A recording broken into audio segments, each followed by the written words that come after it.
National News with Lisa Laflamme. Franchisees of a couple of Tim Hortons coffee shops in Ontario were called bullies today by the provincial premier, who's not buying their reason for clawing back employee benefits.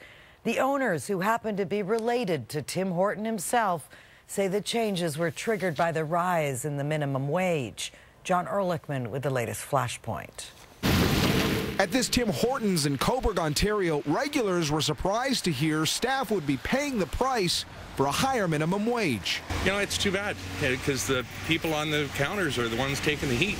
The franchise, with pictures of Tim Horton from his playing days, is owned by Horton's daughter, Jeri-Lynn Horton-Joyce, seen here, and her husband, Ron Joyce Jr., son of the company's other co-founder, Ron Joyce.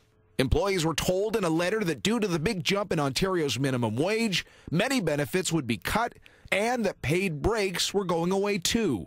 It just doesn't make sense, especially if they want you to stay on the property when you're having your break.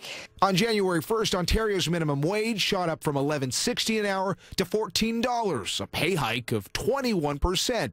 The move comes as some Tim Hortons franchisees battle with the parent company Restaurant Brands due to what they perceive to be a lack of support from head office.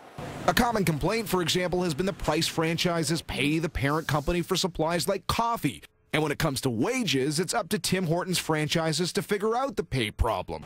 But there is evidence other businesses have been more sympathetic in their treatment of employees. The minimum wage doesn't even, cover the rent. It doesn't even cover bare necessities. At this fish and chips restaurant in Collingwood, Ontario, higher menu prices were the solution to higher wages. If you're not thinking, you're left behind.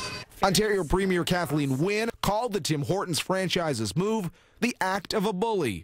And the response may not be permanent. The Tim's employees were told the benefits may come back when the franchise gets a better handle on the costs from the minimum wage hike. John Ehrlichman, CTV News, Cobourg, Ontario.